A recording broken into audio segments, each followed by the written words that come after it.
नमस्कार विद्यार्थी मित्रांनो, आजच्या लेक्चरला आपण 2 पॉईंट शिकणार आहोत. पहिला पॉईंट आहे निगेशन ऑफ कंपाऊंड स्टेटमेंट्स आणि दुसरा पॉईंट आहे कॉन्व्हर्स, इनव्हर्स, कॉन्ट्रापॉझिटिव्ह. तर पहिल्या पॉईंटला स्टार्ट करूया. Negation of compound statements. Negation of compound statements. आपण सिंपल स्टेटमेंटचं निगेशन पाहिलेलं आहे, ते आपण शिकलो होतो.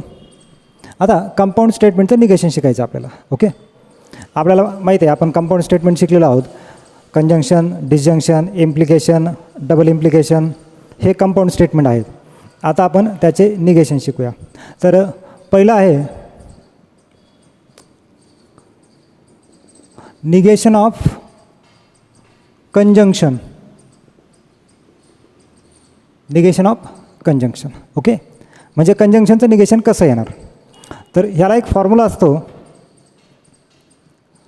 हे आहे conjunction. Okay, P and Q हे कंजंक्शन आहे.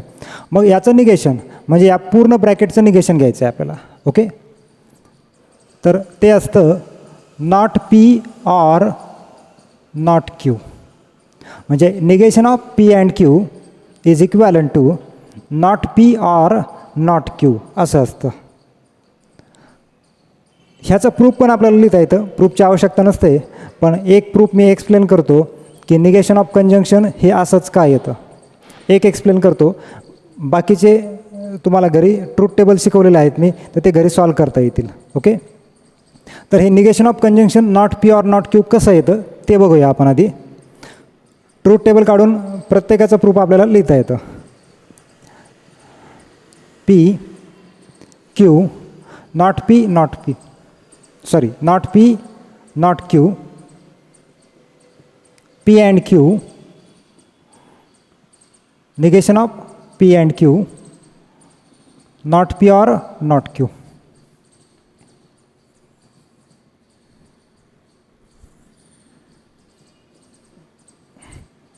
कंजंक्शनचं निगेशन असंच काय येतं आहे ते एक्सप्लेन करतोय मी.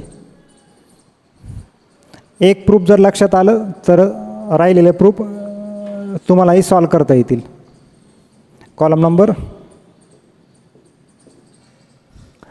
ट्रूथ टेबल सांगितल्याप्रमाणे P T T F F T F T F F F T T F T F T. ह्या ठिकाणी पी अँड क्यू घ्यायचं आहे. P and Q T F F F त्याचं निगेशन घ्यायचं आहे. हे काय येणार एफ टी टी टी. आणि लास्ट कॉलमला नॉट पी नॉट क्यूचं ऑर घ्यायचं आहे. हा नॉट पी नॉट क्यू त्याचं ऑर घ्यायचं आहे. F for F F, F for T T, T or F T, T or T T. Okay, हा ट्रूथ टेबल कन्स्ट्रक्ट झाला. आता बघा negation of P and Q हे आहे कॉलम नंबर 6ला आणि negation of P or not Q हे आहे column number 7ला. दोन्ही ट्रूथ व्हॅल्यू बघा F T T T F T T T. दोन्हीचे ट्रूथ टेबल सिमिलर आलेत. ह्याचा अर्थ हे दोन स्टेटमेंट कसे असणार इक्विव्हॅलंट असणार. म्हणजेच negation of P and Q काय असतं not P or not Q असतं. क्लिअर. मी एक निगेशन तुम्हाला एक्सप्लेन केलं आहे कंजंक्शनचं. ह्याच पद्धतीने तुम्ही राहिलेले कंजंक्शन लिहू शकता. Got it. आता राहिलेले निगेशन सांगतो.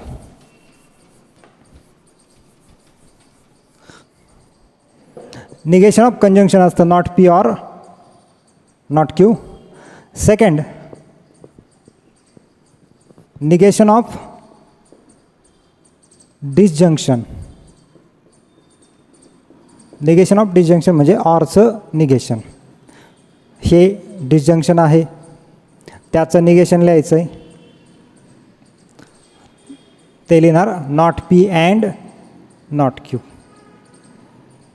Negation of P or Q is equal to not P and not Q असतं. ओके, त्यानंतर थर्ड आहे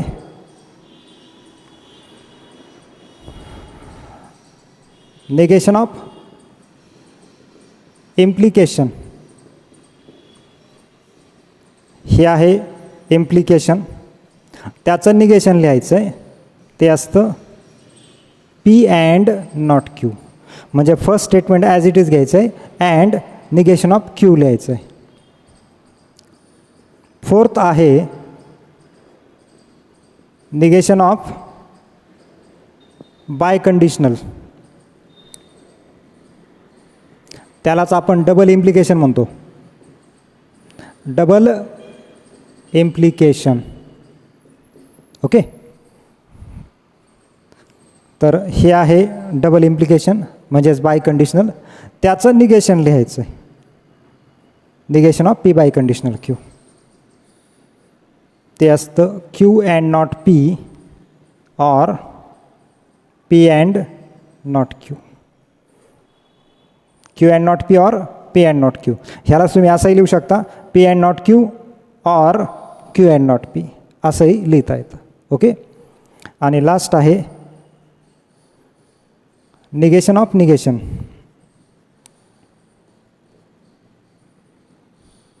आपल्याला माहीत आहे हे निगेशन असतं, त्याचं पुन्हा निगेशन घ्यायचं आहे. ह्या निगेशनचं पुन्हा निगेशन घ्यायचं आहे, तर ते ओरिजिनल स्टेटमेंट पी असतं. म्हणजे सिंगल स्टेटमेंट पी, त्याचं निगेशन नॉट पी, आणि पुन्हा निगेशन घेतलं तर ओरिजिनल स्टेटमेंट पी पुन्हा मिळतं. लक्षात आलं आहे? तर मी 5 तुम्हाला निगेशन सांगितलेत. Negation of conjunction, negation of disjunction, negation of implication, negation of biconditional आणि निगेशन ऑफ निगेशन. ओके, तर त्यात हे जे 2 स्टेटमेंट आहेत ह्याला डी मॉर्गन्स लॉ असंही म्हणतात. निगेशन ऑफ कंजंक्शन आणि निगेशन ऑफ डिसजंक्शन ह्याला डी मॉर्गन्स लॉ असंही म्हणतात. ओके, लक्षात आलं आहे? ह्या 5 पैकी एकाचा ट्रूथ टेबल मी तुम्हाला एक्सप्लेन केला आहे, राहिलेले ट्रूथ टेबल तुम्ही ड्रॉ करू शकता.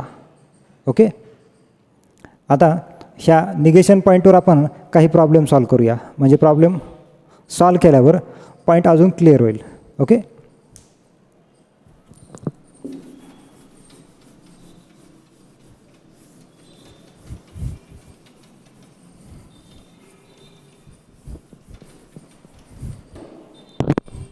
तर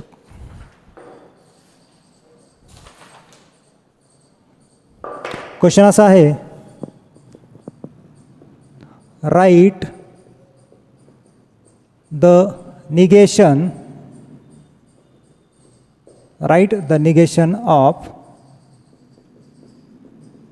फॉलोइंग स्टेटमेंट्स. ओके, त्यात फर्स्ट ऑफ क्वेश्चन आहे x + 8 greater than 11 or y - 3 = 6. हे स्टेटमेंट दिलेलं आहे आणि याचं निगेशन आपल्याला फाइंड आउट करायचं. ओके, स्टेटमेंटकडे जर पाहिलं तर ऑर आलं आहे, म्हणजे हे डिसजंक्शन आहे. ओके, आन्सर लिहिताना ह्या ठिकाणी जे 2 सिंगल स्टेटमेंट आहेत म्हणजे सिंपल स्टेटमेंट आहेत ते आधी तुम्हाला लिहून घ्यायचे आहेत. म्हणजे हे बघा, हे एक सिंपल स्टेटमेंट आहे आणि हे दुसरं सिंपल स्टेटमेंट आहे, त्याला ह्या ऑरने कनेक्ट केलेलं आहे. म्हणजे सिम्पली आपण काय करणार, हे स्टेटमेंट पी होणार आणि हे स्टेटमेंट क्यू होणार. ओके, ते आधी नोट करून घेऊया. लेट पी म्हणजे काय घ्यायचं आहे, x + 8 greater than 11. Okay, Q म्हणजे y - 3 = 6. Got it. आता निगेशन लिहायचं आहे, निगेशनमध्ये नॉट आलेला असतो म्हणजे आपण ह्या दोघांचा नॉट लिहून घेणार. मग पी म्हणजे जर x + 8 greater than 11 असेल तर नॉट पी म्हणजे काय असणार, x + 8 greater than 11 म्हणजे x + 8 हा 11पेक्षा मोठा आहे. 11पेक्षा मोठा आहे त्याच्या उलटं मी काय लिहिणार, 11 किंवा 11पेक्षा छोटा आहे. म्हणजेच ह्याचं निगेशन मी लिहिणार x + 8 <= 11. इथं ग्रेटर दॅन सांगितलं ना, मग त्याचं रिव्हर्स लिहायचं, less than or equal to लिहायचं. Okay. Not Q y-3 is equal to 6 दिलेलं आहे, मी त्याला नॉट इज इक्वल टू 6 लिहिणार. हे झालं त्याचं निगेशन. ओके. गिव्हन स्टेटमेंट, हे जे स्टेटमेंट दिलेलं आहे हे काय आहे? ऑर म्हणजे डिसजंक्शन आहे. गिव्हन स्टेटमेंट इज डिसजंक्शन, ते डिसजंक्शन आहे. मग आपण मगाशी रूल शिकलोय डिसजंक्शन. ह्या डिसजंक्शनचं निगेशन काय असतं? Not P and not Q असं असतं. देअरफॉर मग निगेशन इज, मी आन्सर काय लिहिणार? नॉट पी ऑर क्यूचं निगेशन काय असतं? Not P and not Q असतं. मग नॉट पी, हा नॉट पी कुठे आहे बघायचा? x+8 less than or equal to 11. x+8 less than or equal to 11 not P. And म्हणजे काय? मी व्हर्बल लिहिणार अँड. आणि नॉट क्यू कुठे आहे? y-3 not equal to 6. हे झालं तुमचं फायनल आन्सर. लक्षात येतं आहे? मी काय केलं पुन्हा एकदा सांगतो. जे कंपाऊंड स्टेटमेंट दिलं होतं त्यातले 2 सिम्पल स्टेटमेंट आधी सेपरेट केले.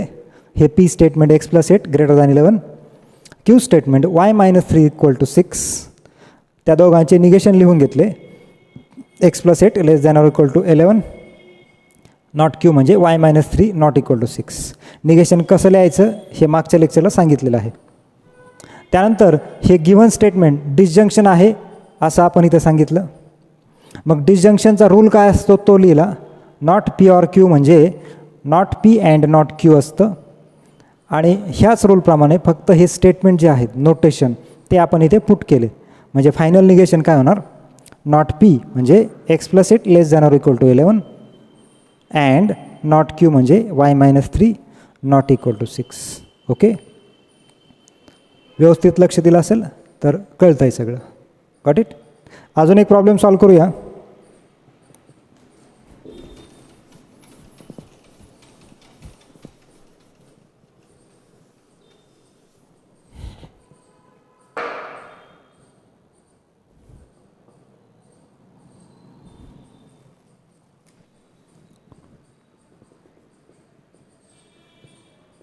all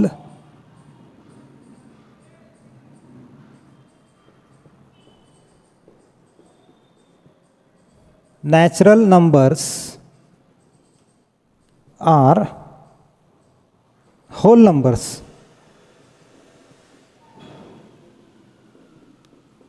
All natural numbers are whole numbers असं स्टेटमेंट दिलं आहे. ओके. ह्या ठिकाणी ऑल आलं आणि स्टेटमेंट जर पाहिलं तर यात and or if and only if असं काहीच आलेलं नाही आहे. ओके. ऑल. लास्ट लेक्चरला आपण क्वांटिफायर्स पाहिले होते. त्या क्वांटिफायरमध्ये एक क्वांटिफायर होता युनिव्हर्सल क्वांटिफायर. तो युनिव्हर्सल क्वांटिफायर काय सांगतो? फॉर ऑल किंवा फॉर एव्हरी. ओके. म्हणजे थोडक्यात हे क्वांटिफायरचं स्टेटमेंट आहे. तर क्वांटिफायर स्टेटमेंटचं निगेशन लिहिताना एक रूल असा असतो, जर फॉर ऑल किंवा फॉर एव्हरी असं येत असेल तर त्याच्याऐवजी सम SOME सम शब्द लिहायचा असतो. फॉर ऑल म्हणजे सर्व, त्याच्या रिव्हर्स लिहायचं असतं सम. ओके. मग मी आन्सर लिहिणार ऑलच्या ऐवजी some. Natural numbers are not whole numbers. Okay. Some natural numbers are not whole number. हे झालं आन्सर. एकच लाईनमध्ये आन्सर आहे. ओके. रिपीट करतो. फॉर ऑल किंवा फॉर एव्हरी येत असेल तर त्याच्याऐवजी सम असं लिहायचं असतं. ओके. अजून एक क्वेश्चन सॉल्व करूया.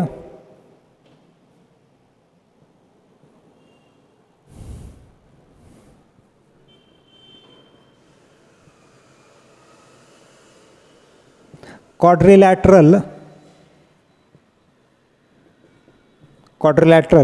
is a square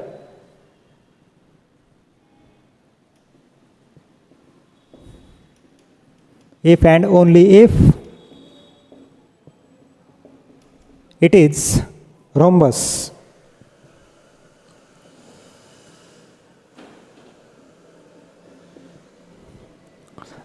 Quadrilateral is a square if and only if it is rhombus. स्टेटमेंटकडे व्यवस्थित पाहिलं तर लक्षात आलं असेल. इफ अँड ओनली इफ आलं आहे म्हणजे हे बाय कंडिशनल स्टेटमेंट आहे. ओके, ह्यात आपण दोन स्टेटमेंट सेपरेट लिहिणार. एक स्टेटमेंट आहे क्वाड्रिलॅटरल इज स्क्वेअर आणि दुसरं आहे क्वाड्रिलॅटरल इज रोम्बस. ओके, मग मी फर्स्ट स्टेटमेंट पी लिहिणार. Quadrilateral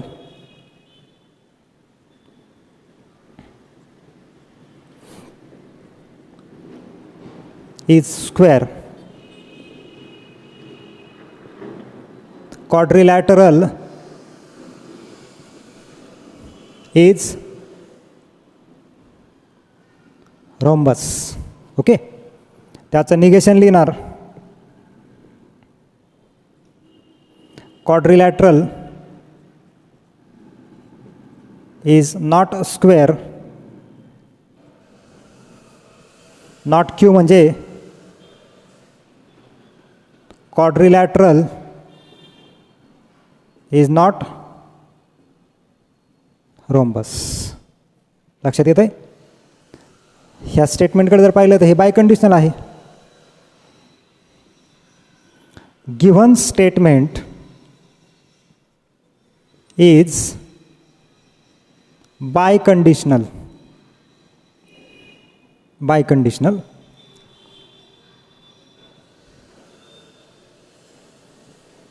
negation of biconditional आपल्याला माहीत आहे. निगेशन ऑफ बाय कंडिशनल काय असतं? Q and not P or P and not Q असं लिहिता येतं, किंवा P and not Q or Q and not P असंही लिहिता येतं. Therefore negation is Q and not P. Q हा Q कुठे आहे बघायचा. Quadrilateral is rhombus.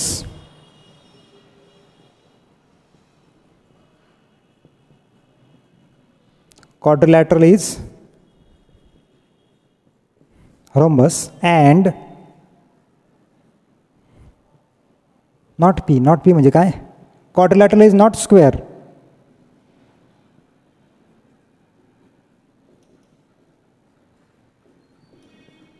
Not square or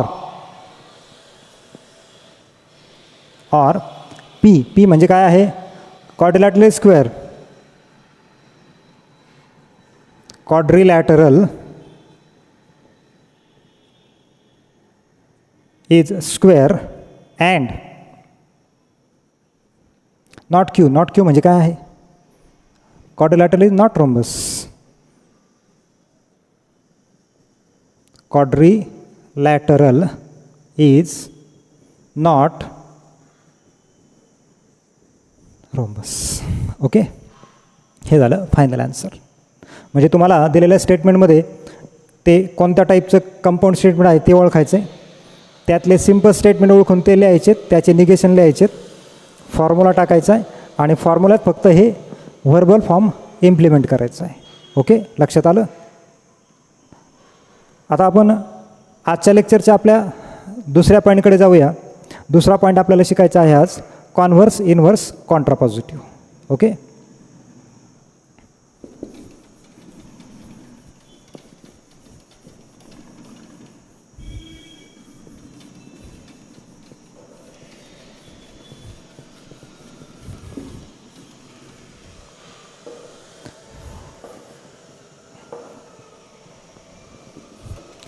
second point आहे आपल्या आजच्या लेक्चरचा कॉन्व्हर्स,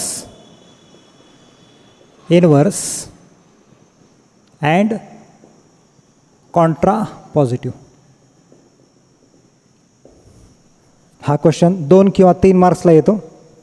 2 मार्कला जर आला तर ह्या कॉन्व्हर्स इनव्हर्स कॉन्ट्रा पॉझिटिव्हपैकी कुठलेही 2 येणार. जर 3 मार्कला क्वेश्चन आला तर कॉन्व्हर्स इनव्हर्स कॉन्ट्रा पॉझिटिव्ह तीनही येणार.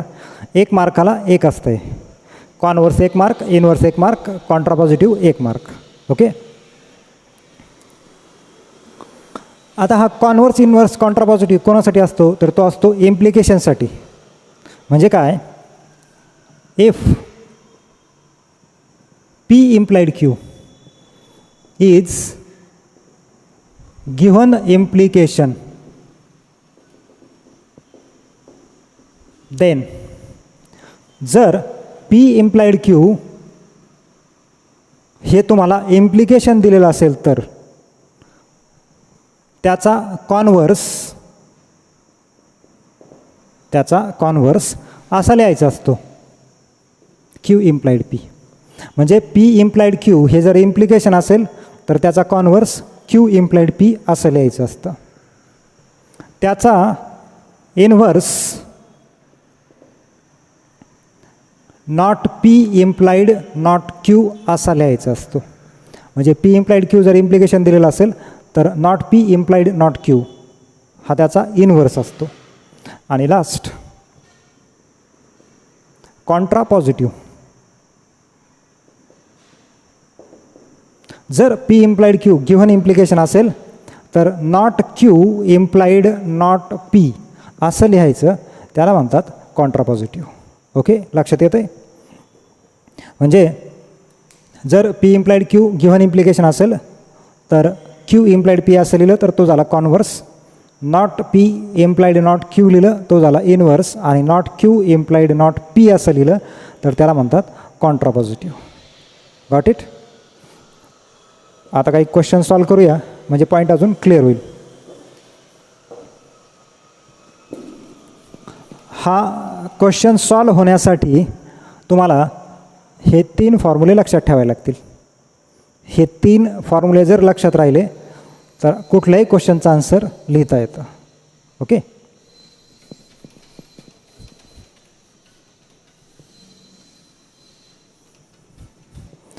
क्वेश्चन असा आहे, write converse inverse and contrapositive of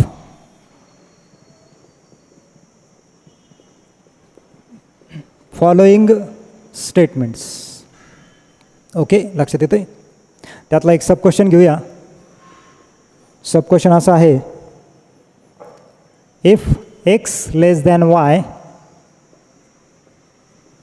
then x square less than y square this xy belongs to R. लक्षात येतं आहे. क्वेश्चन दिला, if x less than y then x square less than y square and xy belongs to R. हे x आणि y दोन्ही set of real number म्हणून घ्यायचे. Okay. Answer solve करताना यातले 2 सिम्पल स्टेटमेंट आहेत ते सेपरेट लिहायचे आधी. मग यात 2 सिम्पल स्टेटमेंट कोणते येणार? इम्प्लिकेशन एक्सप्लेन करताना मी सांगितलं होतं if first statement then second statement असं असतं जनरली. मग लेट P म्हणजे काय होणार? x less than y. Q म्हणजे काय होणार? x square less than y square.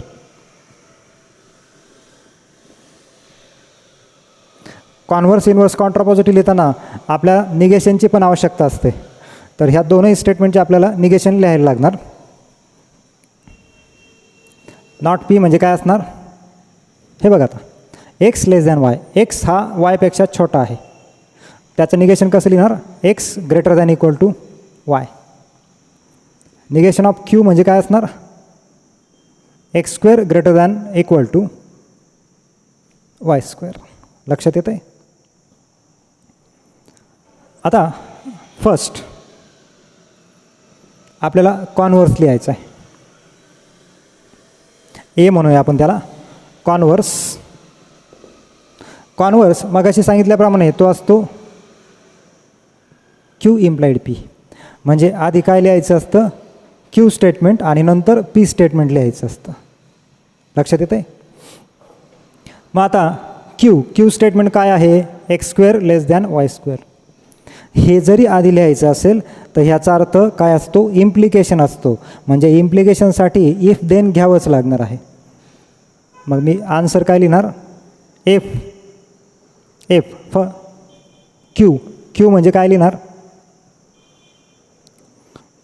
X square less than y square. Then P म्हणजे काय लिहिणार, एक्स लेस दॅन वाय.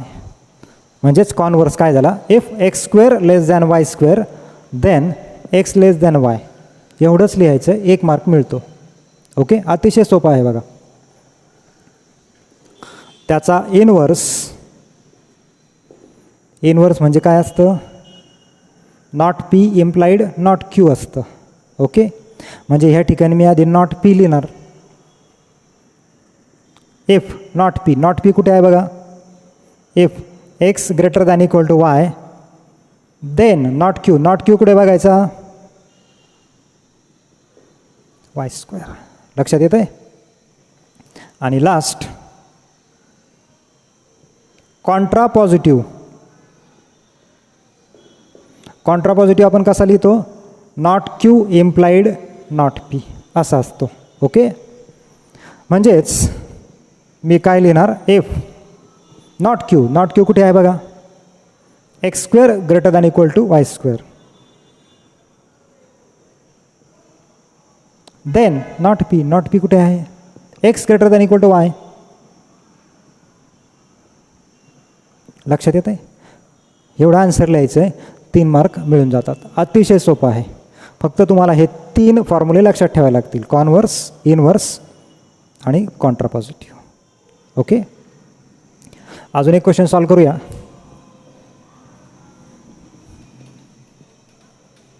मी आता पूर्ण बोर्ड रफ करत नाही.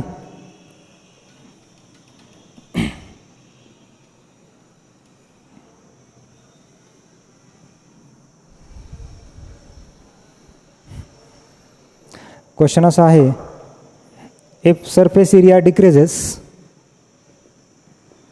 इफ सरफेस एरिया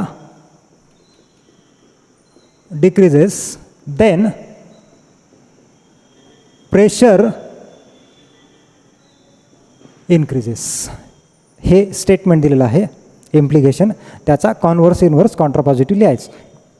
मगाशी सांगितल्याप्रमाणे हे फर्स्ट स्टेटमेंट आणि हे सेकंड स्टेटमेंट असणार. मग मी नोटेशन काय लिहिणार, P surface area decreases. Q statement म्हणजे काय लिहिणार, प्रेशर इन्क्रीजेस. लक्षात येत आहे. आता निगेशन ऑफ पी लिहिणार, सरफेस एरिया डिक्रीजेस. त्याचं निगेशन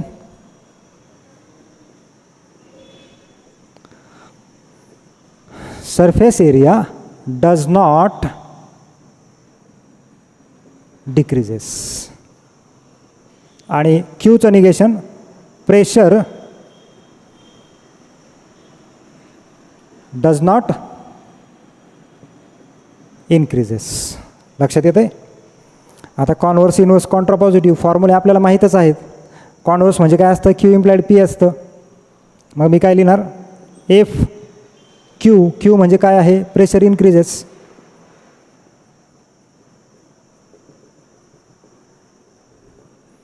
देन पी म्हणजे काय आहे, surface area decreases.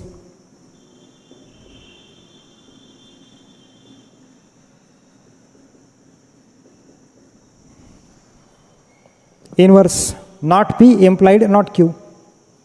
Not P बघायचं कुठे आहे, surface area does not decreases. मग आन्सर लिहिणार, इफ नॉट पी म्हणजे surface area does not decreases then not Q म्हणजे काय आहे, pressure does not increases.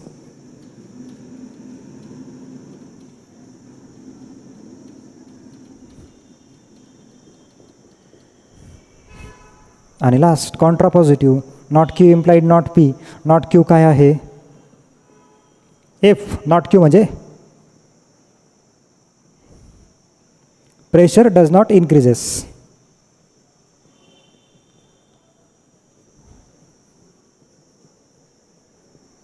Then not P. Not P म्हणजे काय आहे? Surface area does not decreases.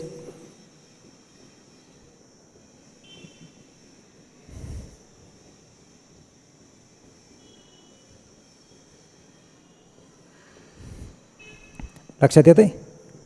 अतिशय सोपं आहे बघा. 3 मार्क्स अतिशय सोपे असतात आणि प्रॉबेबली हा question most of the times एक्झामला येतो. ओके, तर आजच्या लेक्चरला आपण काय काय शिकलो? आज आपण 2 पॉईंट शिकलो. पहिला पॉईंट होता निगेशन ऑफ कंपाऊंड स्टेटमेंट आणि दुसरा पॉईंट होता converse inverse contrapositive. Hope so लक्षात आलं असेल तुमच्या. राहिलेले पॉईंट आपण नेक्स्ट लेक्चरला घेऊया. थँक्यू.